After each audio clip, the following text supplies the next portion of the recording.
I sat across from the new operations director, Derek Palmer, in the conference room while he slid a termination letter across the table with a smirk. "Consider yourself replaced," he sneered. His college roommate, Brandon Walsh, would take over my position as Senior Risk Assessment Manager starting Monday. I had built the risk assessment program from scratch over 5 years. My stomach dropped when I asked why. Derek leaned back with his arms crossed and said new leadership means a new team. "You are done here," he told me. "Security will escort you out in 10 minutes. 10 minutes later, I stood in the parking lot with a cardboard box of my belongings pressed against my chest. Through the windows, I could see my former colleagues avoiding eye contact, pretending to be absorbed in their computer screens.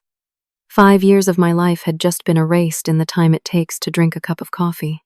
The reality of my situation hit me like a freight train as I drove home. I was 28 years old, single, with no spouse to fall back on for financial support. My townhouse had a mortgage payment of $1,800 a month. My mother lived in an assisted living facility across town, and I paid half her monthly costs, which came to another $1,200. I did the math in my head while sitting at a red light. My savings could cover maybe 3 months if I was extremely careful. Maybe. The worst part was the timing.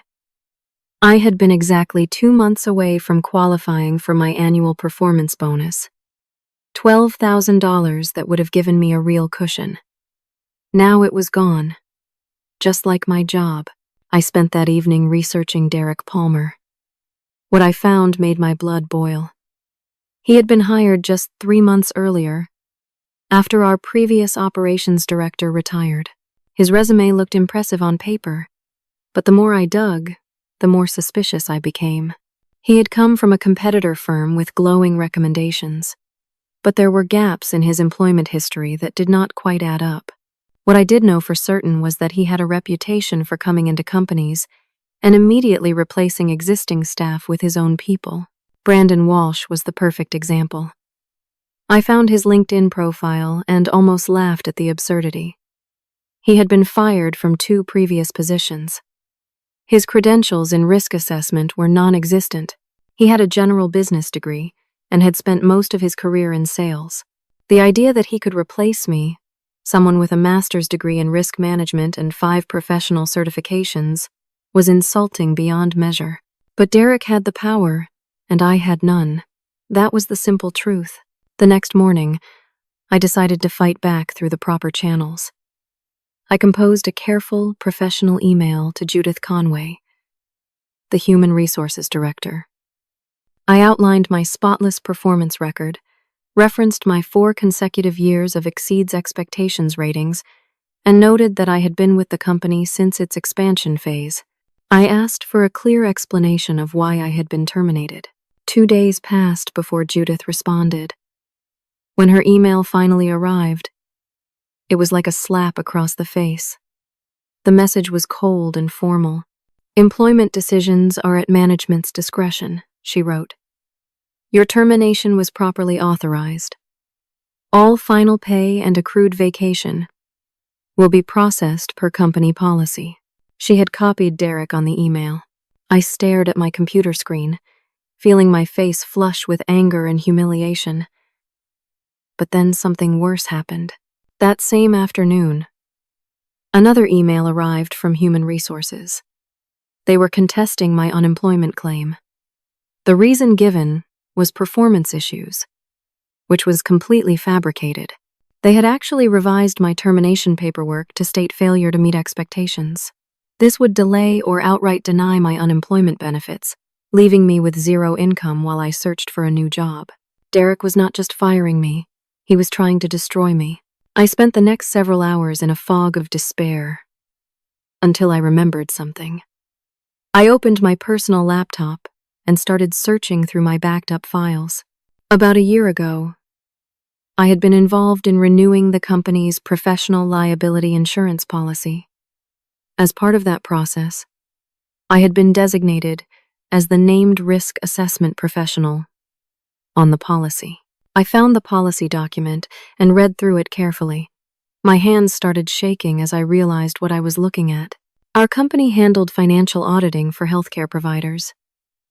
It was sensitive, regulated work. The insurance company, Whitmore Insurance Group, had required that we maintain a credentialed, experienced risk assessor permanently on staff. The policy explicitly stated that the named professional must remain employed, or the insurer must be notified within 5 business days of any change. I checked the policy termination clause. If the named professional was terminated without insurer approval and proper notification, the policy could be voided retroactively. My mind raced. The company was currently working on the biggest contract in its history, an $8.5 million healthcare audit for a major hospital network. Without valid insurance coverage, they could not legally perform that work. They would be in breach of contract. The financial penalties would be catastrophic. I had leverage. For the first time since Derek had fired me, I felt a flicker of hope. But that hope was immediately followed by fear. Was I really going to use this information? Would it make me look vindictive? I needed my job back, not revenge. I needed income and stability, not a war. I sat at my kitchen table for hours, weighing my options. Finally, I made a decision. I would simply inform Whitmore Insurance Group of my termination, following the proper protocol that should have been followed in the first place. I was not trying to cause trouble. I was just making sure the insurance company had accurate information about their policy. It seemed like the right thing to do. The professional thing to do. I had no idea I was about to make everything so much worse. The next morning, I called Whitmore Insurance Group's Policy Services Department. A woman named Patricia Sutton answered after 2 rings. She sounded professional and concerned when I explained that I was the named risk assessment professional on policy number 473921 and that I had been terminated from my position 5 days earlier. There was a long pause on the other end of the line. "Miss Bennett," Patricia said slowly, "we received no notification of this change. This is a serious matter. I need to escalate this immediately to our compliance department." She asked me to send documentation of my termination date. I emailed her a copy of my termination letter within minutes. Patricia confirmed receipt and told me someone from their legal team would be investigating the situation. She thanked me for bringing it to their attention and assured me they would be in touch. I hung up feeling relieved. The insurance company would contact my former employer. They would realize the mistake that had been made. Maybe, just maybe, they would be forced to reinstate me to maintain their policy coverage. I had not threatened anyone or made demands. I had simply followed the proper procedure. For 2 days, I felt something close to hope. I even allowed myself to imagine walking back into that office with my head held high. Then Derek called me. I almost did not answer when I saw the company's main number on my phone screen. But curiosity won out. "What the hell do you think you are doing?" he snarled before I could even say hello. "You contacted our insurance company? Are you trying to sabotage this company?" I tried to keep my voice steady. I simply informed them that I had been terminated. I was named on the policy. They had a right to know. Derek's laugh was harsh and ugly. "You are trying to extort your way back into a job. That is what you are doing. I am going to bury you for this. My attorney will be in touch. You just made the biggest mistake of your life." He hung up before I could respond. My hands were shaking so badly I nearly dropped my phone. How had Derek found out so quickly? The answer came to me after a moment. Whitmore Insurance must have sent an inquiry email to the company's general information address. Someone had forwarded it to Derek, and he had intercepted it before our CEO, Harold Brennan, ever saw it. I waited for another call from Patricia, hoping she would tell me that the insurance company was standing firm. Instead, what I got was something very different. 3 days later, Derek sent his own email directly to Whitmore Insurance. I only knew about it because Patricia called me back, and her tone had changed completely. "Miss Bennett," she said carefully, "we have received communication from Derek Palmer at your former employer. He has informed us that you were terminated for cause and that you are a disgruntled former employee making false claims. He has also submitted credentials for Brandon Walsh to replace you as the named professional on the policy. My heart sank. What does that mean? It means we are reviewing Mr. Walsh's credentials now. If they are acceptable, we will process the change, and the policy will remain in effect. This should be resolved within 2 weeks. But Brandon is not qualified, I protested. His credentials are not real. Patricia's voice became even more formal. We will conduct our own verification, Miss Bennett. Thank you for your initial notification. We will take it from here. She hung up, and I knew I had lost that round. The next 2 weeks were a nightmare. My unemployment claim remained in limbo. I went to 3 job interviews, but heard nothing back. My savings were disappearing faster than I had calculated because I kept discovering expenses I had forgotten about. A dental bill. My car insurance renewal. My mother's facility sent a statement I could not pay in full. Collection notices started arriving from my credit card company. I was drowning, and nobody was throwing me a lifeline. In desperation, I decided to try reaching Harold Brennan directly. He was the CEO. Surely he would want to know what Derek was doing. I found the main office number and asked for Mr. Brennan's office. His assistant, Diane Foster, answered with a pleasant, professional voice. I am sorry, Miss Bennett, but Mr. Brennan is at a conference in Chicago for the next week. I can pass along a message when he returns. I explained that I needed to discuss an urgent matter regarding the company's insurance policy. Diane said she would add me to his call list and asked for my contact information. I gave it to her, trying to sound calm and professional instead of desperate and terrified. The next day, everything got worse again. A large envelope arrived by certified mail. Inside was a cease and desist letter from Martin Cross, the company's attorney. The letter accused me of harassment and threatened a restraining order if I contacted anyone at the company again. It claimed I was attempting to damage the company's business relationships and stated that any further contact would result in a lawsuit for tortious interference. I could not believe what I was reading. I had made 1 phone call to the CEO's office. 1 call. And now I was being threatened with legal action. I felt the walls closing in around me.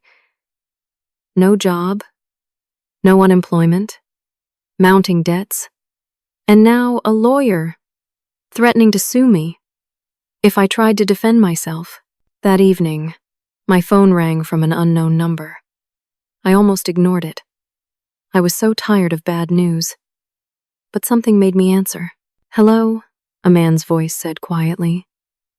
Is this Carly Bennett? Yes. Who is this? My name is Brandon Walsh. I think we should talk. My entire body went rigid. Brandon Walsh. The man who had taken my job, Derek's roommate. Why would you call me? I asked. Because, Brandon said, his voice shaking slightly. I need to tell you something about Derek Palmer. Something you should know. I listened in stunned silence as Brandon explained that he had never wanted my job. Derek had pressured him into taking it.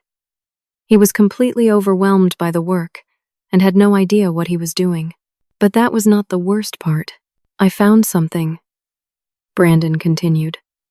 Derek is stealing from the company. I saw invoices that do not make sense. Payments to a consulting firm that I cannot find any record of. I think Derek is approving fake invoices and pocketing the money. My mind was racing. How much money? I do not know exactly. But it has been going on for at least 2 months. Maybe longer. I am terrified, Carly. Derek has threatened me. He said if I say anything to anyone, he will make sure I never work again. But you should know what kind of person you are really dealing with. Brandon, I started to say, but he cut me off. I have to go. I should not have called. Just, please, be careful. The line went dead. I sat in my dark living room, my phone still pressed to my ear, trying to process what I had just heard. Derek was not just a bad boss who fired people unfairly. He was a criminal. He was embezzling money from the company, but I had no proof. just a phone call from someone who was too scared to go on record. A phone call I could not even prove had happened. And I was legally prohibited from contacting anyone at the company to warn them. I felt more trapped than ever before. But I also felt something else. A cold, hard determination. Derek thought he had beaten me.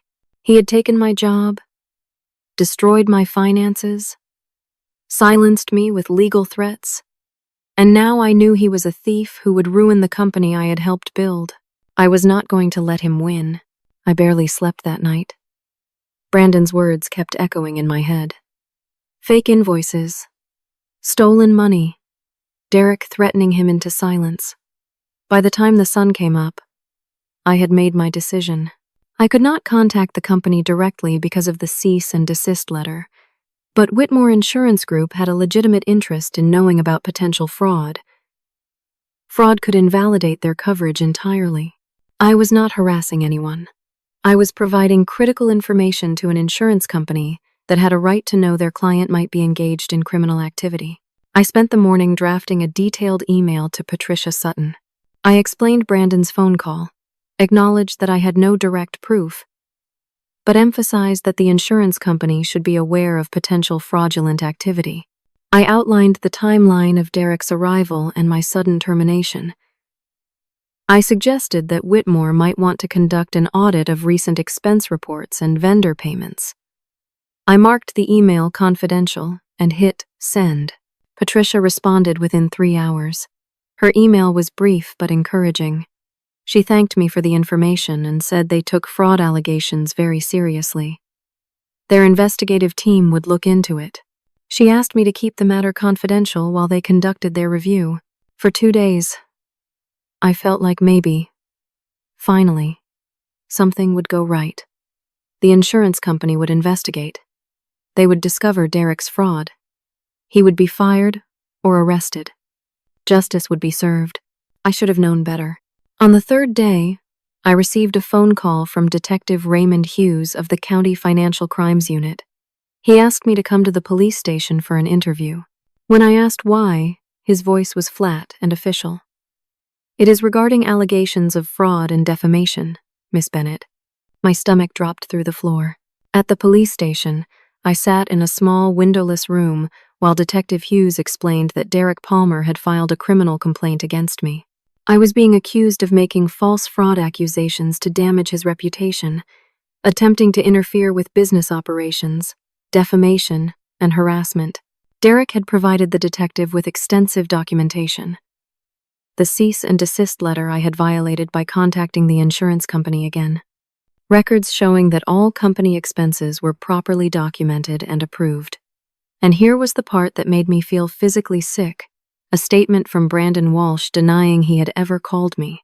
That is not true, I said desperately. He called me. He told me about the fraud. Detective Hughes slid a document across the table. This is Mr. Walsh's sworn statement. He says you called him and made wild accusations. He says you are clearly unstable and seeking revenge for being fired. He says you fabricated the entire conversation. But he called me, I insisted. Do you have phone records showing an incoming call from his number? I pulled out my phone with shaking hands and scrolled through my recent calls. The call from Brandon showed as unknown number. There was no way to prove it had been him. He must have used a burner phone, I said weakly. Or blocked his number. Detective Hughes looked at me with something like pity. Miss Bennett, making false criminal accusations is itself a crime. Mr. Palmer's attorney is considering whether to pursue charges. I strongly advise you to retain legal counsel and cease all contact with anyone connected to that company. The room seemed to tilt. I could be charged with a crime for trying to expose Derek's crimes. Brandon had been coerced or threatened into lying about our conversation. Derek had once again managed to flip the situation and make me look like the villain. I left the police station in a daze. I sat in my car for 20 minutes, unable to start the engine, unable to think clearly. I needed a lawyer, but I could not afford one. I had contacted 3 attorneys for consultations. Their retainer fees ranged from $3,000 to $5,000. I had maybe $800 left in my checking account. My unemployment claim was still denied. I was facing potential criminal charges. Derek had turned everyone against me. I had no proof of anything, no credibility, no resources to fight back. I drove home slowly, feeling more defeated than I had ever felt in my life. I sat in my small living room and allowed myself to cry for the first time since this nightmare had started. What was the point of fighting? Derek had won. He had completely destroyed me. But then, through my tears, I remembered something. Before Derek had fired me, I had been working on the quarterly risk assessment report. In that report, I had flagged some unusual vendor payments that needed further review. I had never finished that review because Derek had terminated me before I could complete it. Those were the early warning signs of the fraud Brandon had mentioned. I still had my personal backup files at home. I had always kept copies of my work on my personal hard drive, just in case the company systems went down. It was a habit I had developed years ago. I opened my laptop and started searching through my backup folders. It took me almost an hour, but I finally found what I was looking for. My preliminary notes for the third quarter risk assessment. There it was, a section titled, Vendor Payments Requiring Additional Review.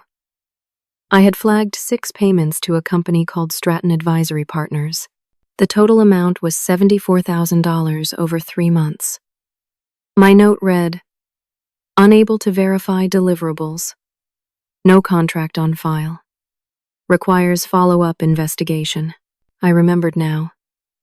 I had sent Derek an email about it 2 weeks before my termination. I searched through my sent mail and found it. I had written, Derek, as part of my Q3 risk assessment, I have identified several payments to Stratton Advisory Partners that I cannot verify. Can you provide me with the contract and work product documentation?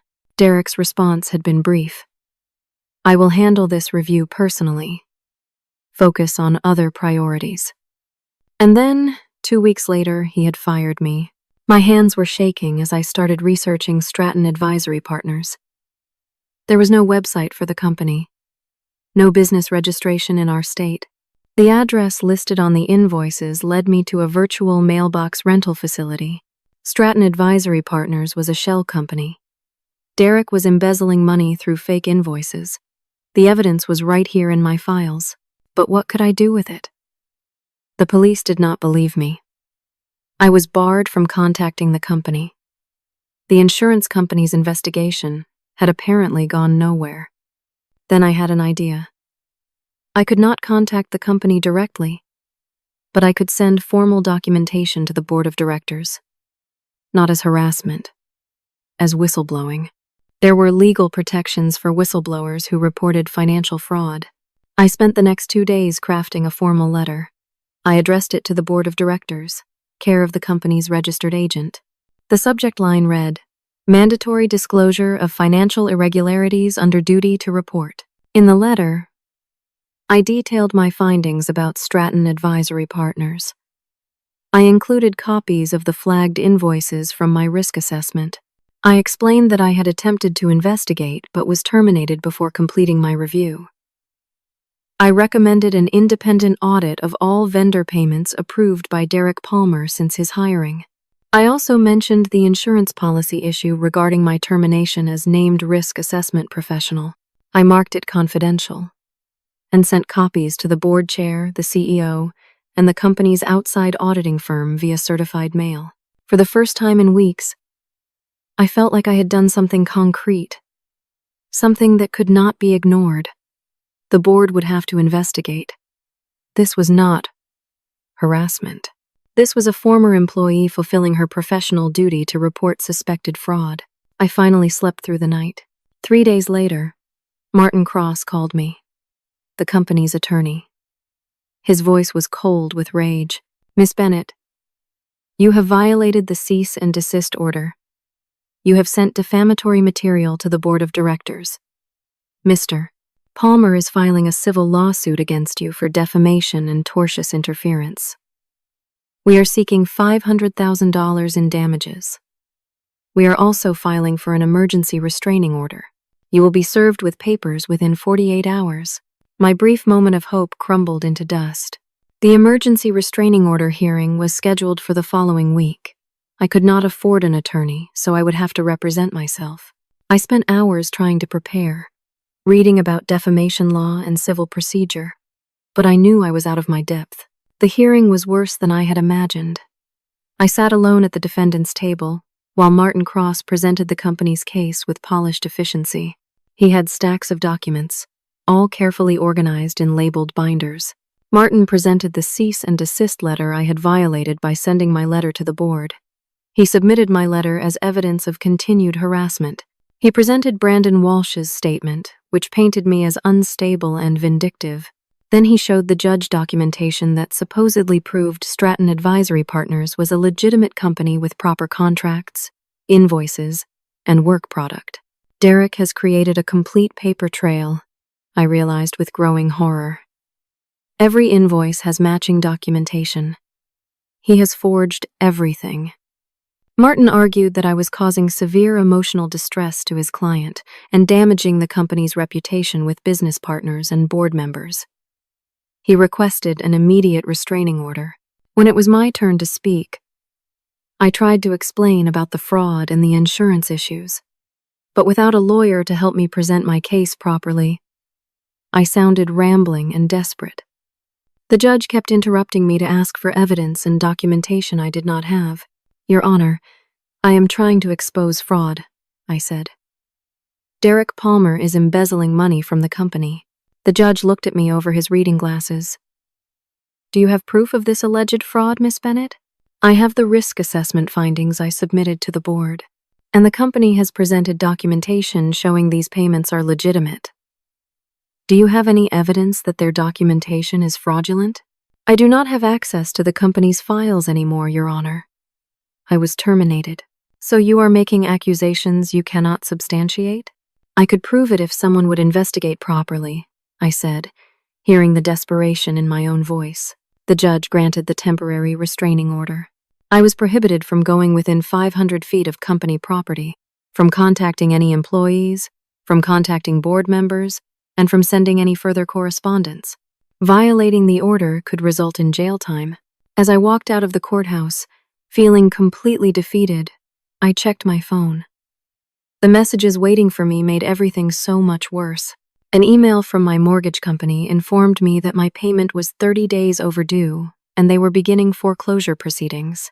Another email from my mother's assisted living facility stated they needed immediate payment, or my mother would need to be moved to a different facility. A text message from a former colleague, sent from a personal phone, read, I am sorry about everything. Derek is making everyone sign statements, saying you were difficult to work with. They are building a case against you. Be careful. Then the final blow arrived. An email from the company's outside auditing firm. They had reviewed my letter to the board. They saw no irregularities in the Stratton advisory payments. All documentation appeared in order. They considered the matter closed. Derek had successfully created a completely fraudulent paper trail that fooled even professional auditors. I sat in my car in the courthouse parking lot and felt something inside me break. I had lost everything. My job, my savings, my home, my ability to help my mother. I was facing a massive lawsuit I could not defend against. I had a restraining order against me.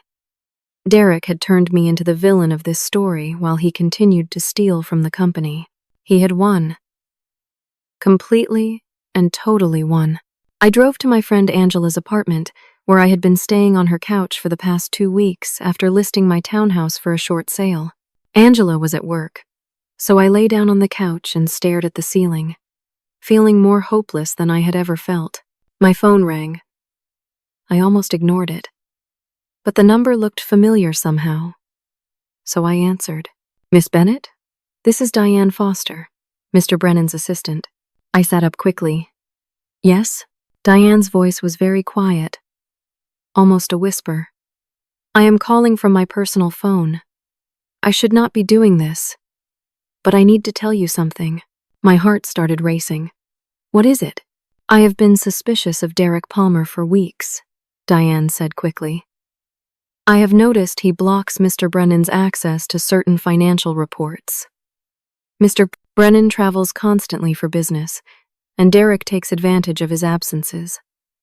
I secretly made copies of some of Derek's emails. I found correspondence about Stratton Advisory Partners.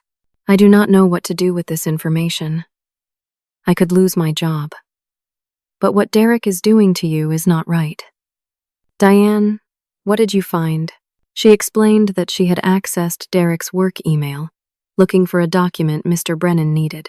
While searching, she found emails from Derek to a different email address, apparently another account he controlled. The emails were between Derek and Stratton Advisory, except Derek was writing to himself. She also found bank routing information showing where Stratton's payments were being sent. There was an internal memo from Derek instructing the accounting department to expedite Stratton payments without the normal approval process. But the most damning piece of evidence was an email Derek had sent to Todd Garrison, a board member who was apparently Derek's friend. The email said, "The Stratton arrangement is working perfectly. She will never be able to prove anything. Can you send me copies of these emails?" I asked, my hands shaking with sudden hope. "That is the problem," Diane said nervously. "I accessed Derek's computer without authorization. If anyone finds out, I could be fired, and maybe even prosecuted. These emails might not be admissible in court because of how I obtained them, and I am terrified to testify. But I wanted you to have them." She sent me the files while we were still on the phone. After we hung up, I stared at the emails on my screen. This was the proof I needed. But Diane was right. The evidence was obtained illegally. No court would accept it. Derek would claim it was fabricated. And Diane could be prosecuted for unauthorized computer access if she came forward. But then something occurred to me. I could not use this evidence in my civil case against Derek. But I could send it to Whitmore Insurance Group. Insurance fraud was a completely separate issue from my termination or Derek's defamation lawsuit. The insurance company had the authority to investigate independently. They had subpoena power. They had financial interest in discovering fraud. I had been fighting the wrong battle. I should not have been trying to convince the board or the CEO or the police. I should have been giving the insurance company everything they needed to conduct their own investigation. I spent the next several hours writing one final letter. Not to the board of directors. Not to the CEO. Not to the police. To Whitmore Insurance Group's Special Investigations Unit. I filed a formal insurance fraud complaint. I attached Dorothy Pierce's documentation about Derek's previous embezzlement, which showed his pattern of behavior. I attached Diane's emails showing the Stratton scheme. I detailed how Derek's embezzlement created massive liability exposure for the insurance company. I explained that Derek had falsified Brandon Walsh's credentials to get him approved as the named professional on the policy. I pointed out that the company's entire risk management system had been compromised by a criminal who was actively stealing from the company while simultaneously destroying their insurance coverage through fraud. I requested a formal investigation under their fraud prevention protocols. I printed the letter, attached all the documentation, and mailed it via certified mail to Whitmore Insurance Group's corporate headquarters. Then I went to sleep that night with no idea if it would work. I had done everything I could. The trial on Derek's defamation lawsuit was now just 5 weeks away. Lisa Morgan, the young attorney who had briefly tried to help me, had withdrawn from the case after Derek's legal team filed sanctions against her. I would have to defend myself in court against a team of experienced lawyers. I was prepared to lose everything. My name, my reputation, any chance of working in risk management again. Derek would win his lawsuit. I would be financially destroyed, but at least I had tried one last time to expose the truth. 2 weeks passed. I heard nothing from Whitmore Insurance Group. The trial date was getting closer. Derek's attorneys kept sending me discovery requests, that I struggled to answer without legal help. I was working 2 part-time jobs now, one at a retail store and one at a restaurant, just to pay for food and my share of Angela's rent. My mother had been moved to a less expensive assisted living facility. She was confused and kept asking me when she could go back to her old place. I had no answer for her. Every conversation with her broke my heart a little more. Then the lawsuit documents arrived. $500,000 in damages. The complaint painted me as a mentally unstable former employee, conducting a vendetta against an innocent man. It included statements from 5 current employees, all clearly coerced, saying I had been unreliable and paranoid. It cited the restraining order as proof of my harassment. It presented Derek as a victim who had suffered severe anxiety requiring medication because of my actions. I contacted 7 different attorneys, begging for help. Most would not even take my call once they heard I had no money. One lawyer, Lisa Morgan, had initially agreed to take my case on a payment plan, but then Derek's team filed a motion for sanctions against her, claiming she was helping me with frivolous litigation. The sanctions were for $25,000. Lisa had called me in tears, explaining that she was only 3 years out of law school and worked at a tiny firm. Those sanctions would bankrupt her practice and destroy her career. She had to withdraw as my attorney. I was completely alone. The preliminary hearing arrived. I sat at the defendant's table by myself, wearing my one remaining professional outfit, while Derek sat with Martin Cross and another attorney I did not recognize. Derek looked calm and confident. He even smiled at me once. A cold smile that said he knew he had already won. Martin Cross presented his case methodically. He called Brandon Walsh as a witness. Brandon testified that I had been difficult to work with, and that I had called him after my termination making wild accusations. He said I had fabricated a conversation that never happened. Under cross-examination, which I tried to conduct myself, Brandon stuck to his story. He never made eye contact with me. They called a psychiatrist who testified about the severe emotional distress my harassment had caused Derek. They presented documentation of Derek's medical visits and prescription for anxiety medication. Then they introduced evidence I had never expected. Security footage from the company parking lot showed me sitting in my car on the day I was fired, apparently talking to myself. Martin Cross argued this showed I was unstable even before the termination. In reality, I had been crying and trying to compose myself, but without audio. It looked bizarre. When it was my turn to present evidence, I tried to introduce the information about Derek's previous embezzlement from Dorothy Pierce. But Martin Cross objected immediately. He argued that information from Derek's previous employer was irrelevant and prejudicial. The judge sustained the objection. I tried to explain about the Stratton advisory fraud. Martin Cross presented the complete paper trail Derek had created, showing every invoice had proper documentation. The judge asked me if I had proof the documentation was fraudulent.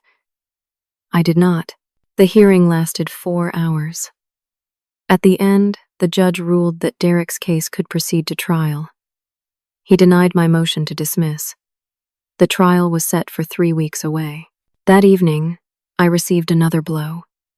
A letter from the district attorney's office informed me they were reviewing whether to file criminal charges against me for filing false reports.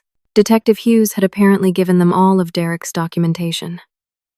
The DA was considering charging me with making false statements to law enforcement, which carried a potential sentence of up to 1 year in jail. I could barely process it.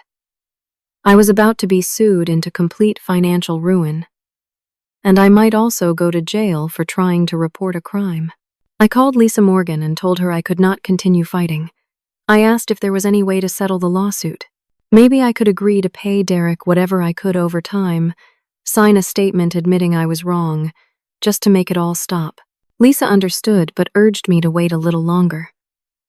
She had filed subpoenas to Derek's previous employers, hoping to find a pattern of behavior, but the responses would take weeks to arrive, and my trial was in 3 weeks. I spent the next few days in a fog, I went to work at my retail job, smiled at customers, helped them find items, then went to my restaurant job and served food with a fake cheerful attitude. At night, I lay on Angela's couch and stared at the ceiling, wondering how my life had fallen apart so completely. Then my phone rang from an unknown number. I almost did not answer, but something made me pick up. "Is this Carly Bennett?" an older woman's voice asked. "Yes. Who is this?" "My name is Dorothy Pierce. I worked as a senior accountant at Derek Palmer's previous company. I saw your name in some legal notices online, and I need to tell you something about Derek Palmer." My heart started pounding.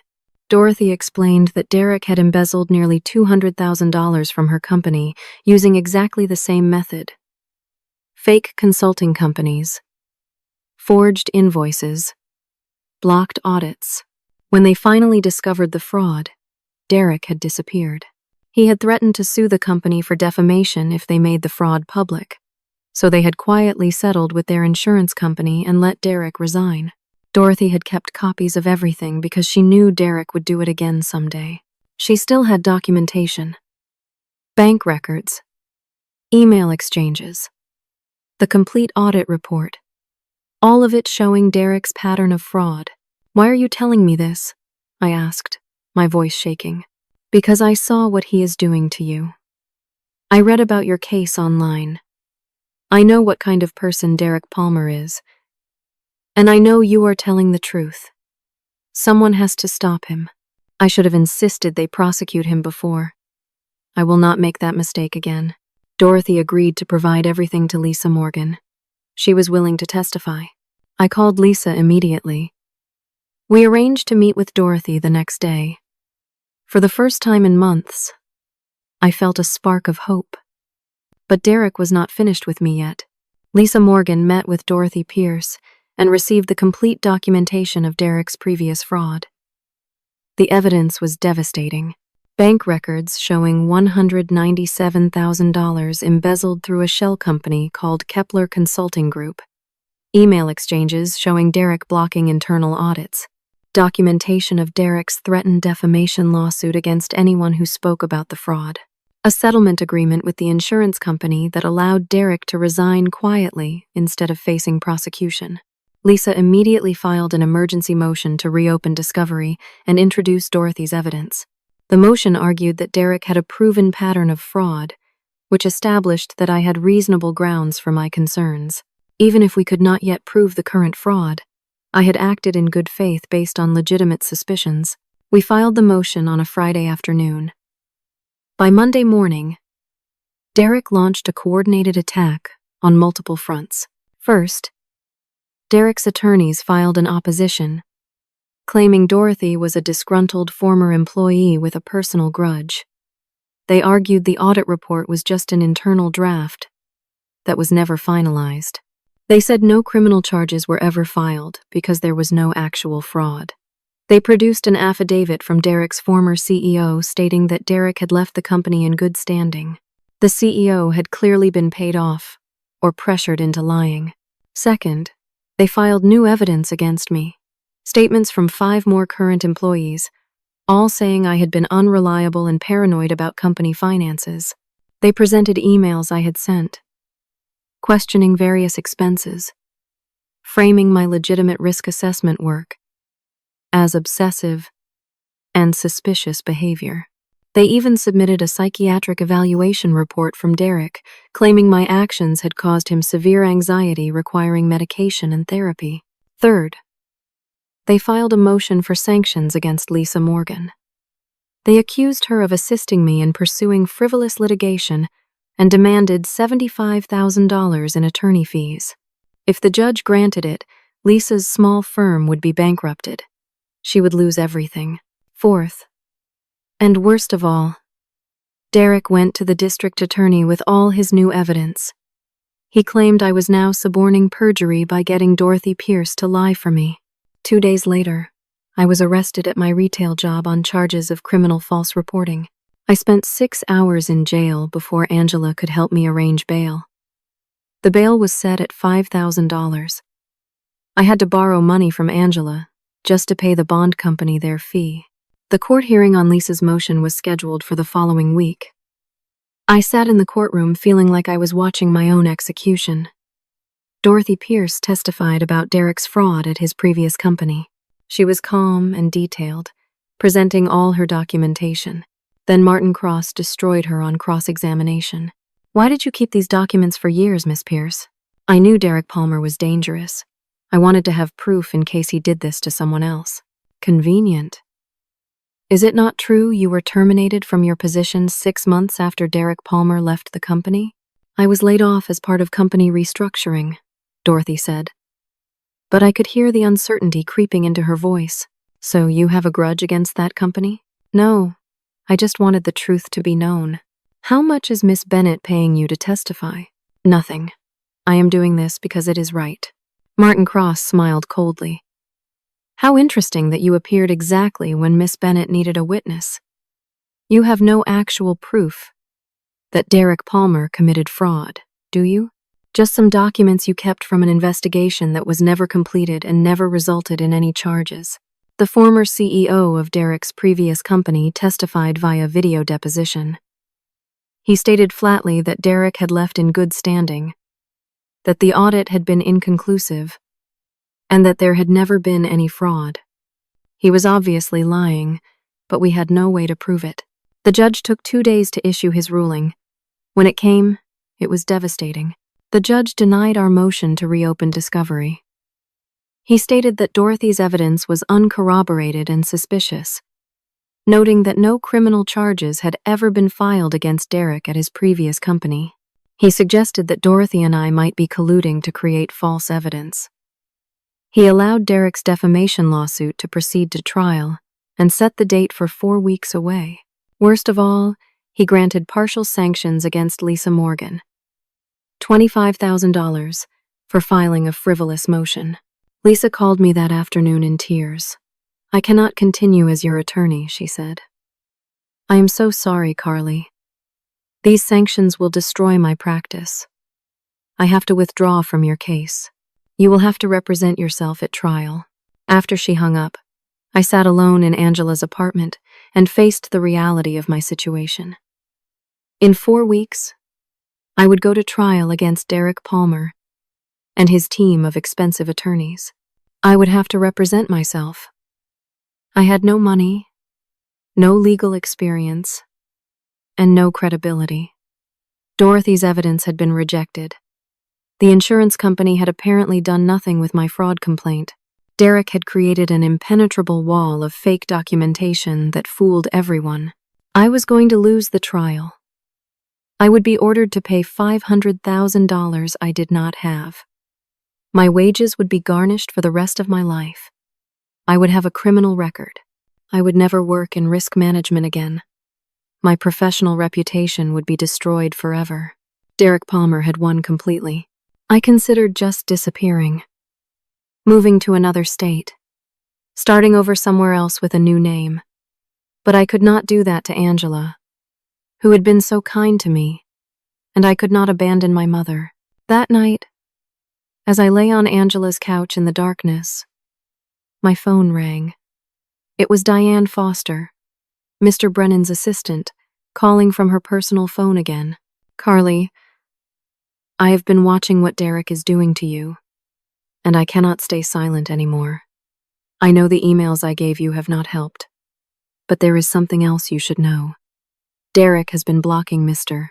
Brennan from seeing certain board communications. There is a quarterly board meeting scheduled for next week. Mr. Brennan will be there. So will the entire board.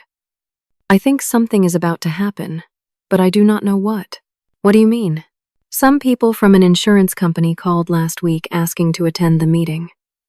Derek does not know about it. The request went directly to the board chair, not through Derek's office. I think it might be about your insurance fraud complaint." My heart started racing. "Whitmore Insurance? I do not know. I just thought you should know." After Diane hung up, I lay in the darkness, afraid to hope. The insurance company might be investigating after all. Or it might be nothing. Another dead end. I decided it did not matter anymore. I had done everything I could. I had sent the insurance company all the evidence. If they chose to investigate, that was beyond my control now. I went to sleep that night, knowing my trial was 4 weeks away, and I had no defense. Derek would win his lawsuit. I would be destroyed financially and professionally. My life as I knew it was over, but at least I had fought back with everything I had. At least I had tried to expose the truth. Even when everyone told me to give up, sometimes that has to be enough. 1 week later, the quarterly board meeting convened at 10 in the morning. I knew nothing about it. I was at my retail job, helping a customer find the right size shoes, when everything changed.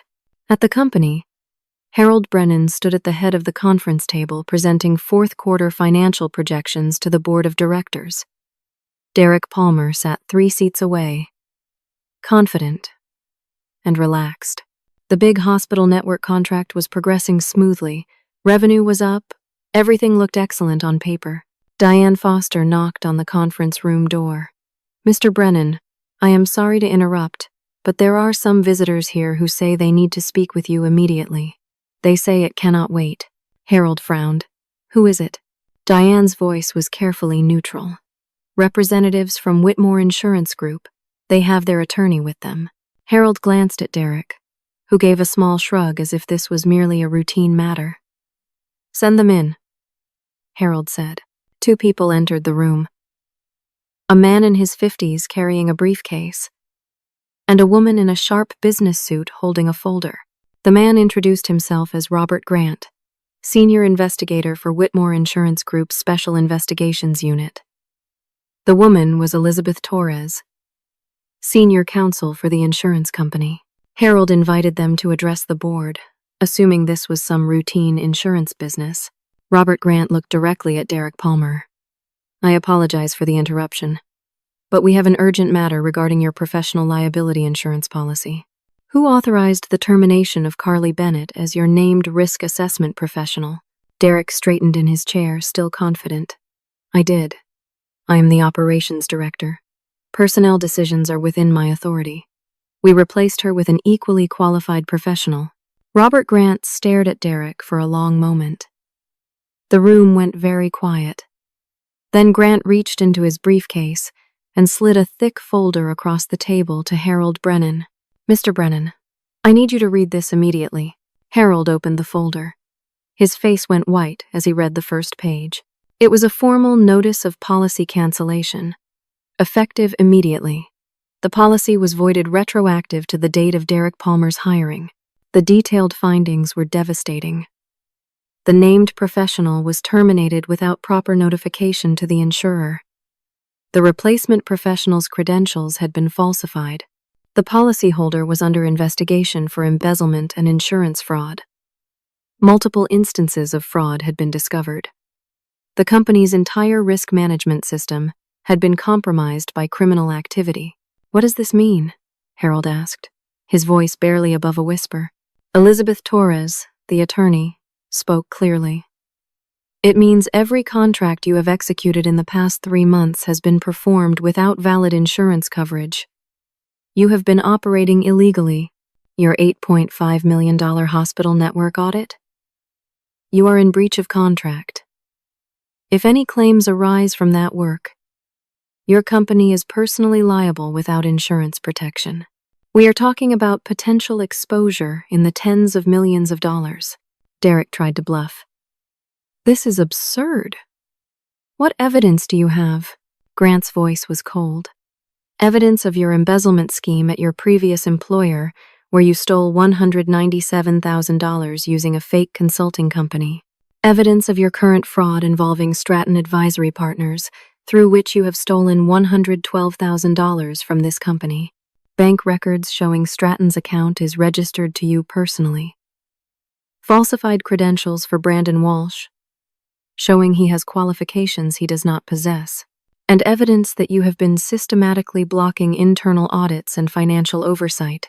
The board members began talking over each other. Harold demanded to see all the evidence. Grant produced another folder containing bank records, the complete investigation report from Derek's previous company, documentation from Dorothy Pierce, copies of the emails Diane Foster had provided, and a detailed forensic analysis of Stratton Advisory Partners showing it was a shell company owned by Derek. The FBI has been working with us on this investigation, Grant continued.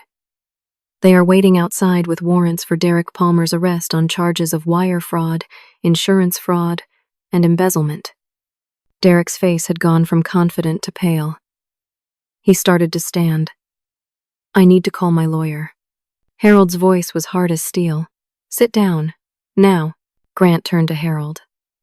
We also need to speak with Brandon Walsh immediately. Brandon was brought into the boardroom. He looked terrified. The moment he saw Grant and the FBI agents waiting outside, he broke completely. I did not know what to do, Brandon said, his voice shaking. Derek threatened me. He made me lie about everything. He told me if I said anything, he would destroy my career. I never wanted any of this. Carly was telling the truth about everything. I am so sorry. Brandon provided a full confession about Derek's coercion, the fake credentials Derek had created for him, and everything he knew about the Stratton Advisory fraud. 2 FBI agents entered the room. Derek Palmer was placed under arrest on federal wire fraud charges.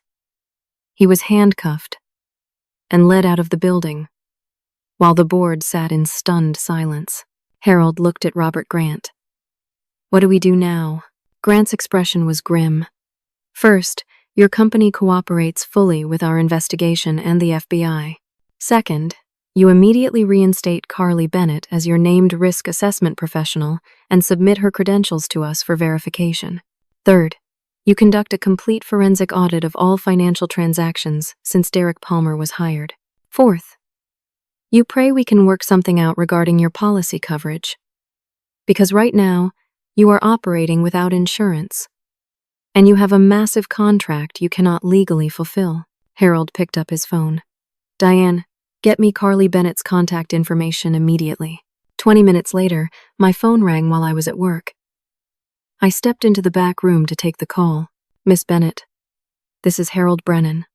I owe you an apology that I cannot adequately express in words. He explained everything that had happened at the board meeting. Derek's arrest, the FBI investigation, the insurance company's findings, Brandon's confession, the 8 F F F N 8. I stood in the back room of a shoe store, my hand pressed against the wall to keep myself from falling over, while Harold offered me immediate reinstatement. Director of Risk Management. Not just my old position, 40% salary increase. Full back pay for every day I had been terminated. Complete restoration of all benefits. Payment of all my legal fees. A formal written apology from the board of directors. I accept, I managed to say. The defamation lawsuit is dismissed, of course, Harold continued. The company is withdrawing all legal actions. The criminal charges against you will be dropped. We will be issuing public statements making clear that you acted appropriately as a whistleblower. Miss Bennett, you saved this company. Derek Palmer would have destroyed us if you had not fought back. After the call ended, I sat down on a box of inventory in the back room and cried. Not tears of sadness this time. Tears of relief so profound I could barely breathe. 3 months later, Derek Palmer was indicted on 14 federal counts. He faced 15 to 20 years in prison. His trial was scheduled for the following spring. The evidence against him was overwhelming. His previous company came forward with their own fraud reports once they learned he had been arrested. He would spend most of his adult life in federal prison. Brandon Walsh cooperated with authorities and received probation. He left the company quietly and moved to another state. Lisa Morgan had her sanctions reversed and received a formal commendation for her work on the case. She thanked me for not giving up, even when she had to abandon me. Dorothy Pierce was recognized as a whistleblower and received a financial reward from the insurance company for her assistance in their fraud investigation. She called me to say she was glad she had finally done the right thing Diane Foster was promoted to executive assistant with a substantial raise.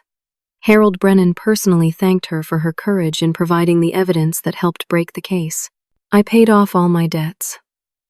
I moved my mother into an excellent assisted living facility where she was happy and well cared for. I bought a house, a real house, not just a townhouse. I put money in savings for the first time in my life without worrying it would disappear in an emergency.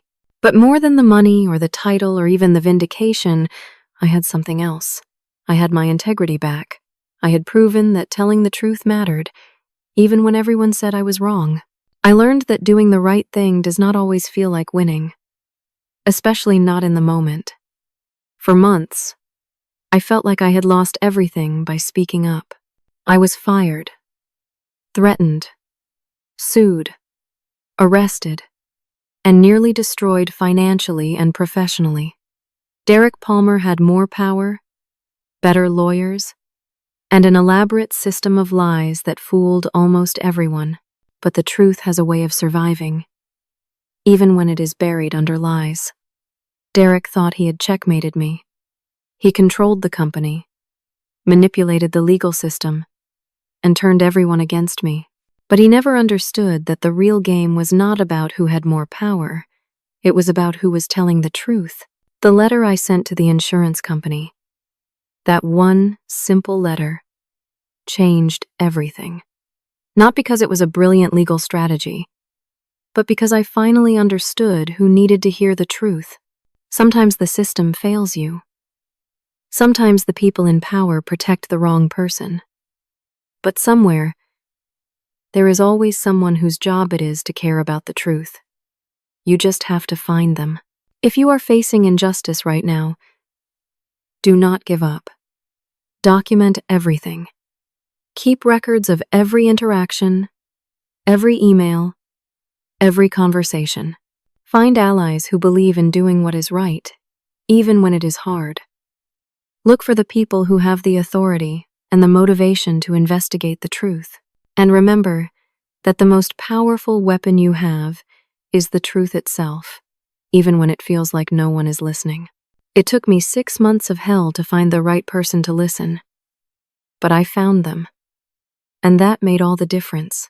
Today, I sit in my office with my name on the door. Director of Risk Management. I review financial reports, assess potential risks, and protect my company from threats both external and internal. I do exactly what I was meant to do, with the full support of leadership who now understand what I tried to tell them from the beginning. Derek Palmer is in federal prison. Justice was served. And I am finally at peace. Now I want to hear from you. Have you ever faced a situation where you had to choose between staying silent and speaking up, even when speaking up could cost you everything? What would you have done in my situation? Would you have kept fighting? Or would you have given up when the legal system seemed to turn against you? Share your thoughts in the comments below. I read every single one, and I would love to hear your perspective on this. If this story resonated with you, please hit that like button. It helps more people find these stories, and maybe, just maybe, it will help someone else who is facing their own Derek Palmer right now. Subscribe to the channel if you want to hear more stories about ordinary people who fought back against injustice and won. And please share this video with someone who needs to hear that the truth matters, even when it feels like nobody is listening. Thank you so much for being here and for listening to my story. I hope it reminds you that courage is not about never being afraid. It is about doing the right thing even when you are terrified. Stay strong, stay honest, and never stop fighting for what is right. Until next time, take care of yourselves and each other.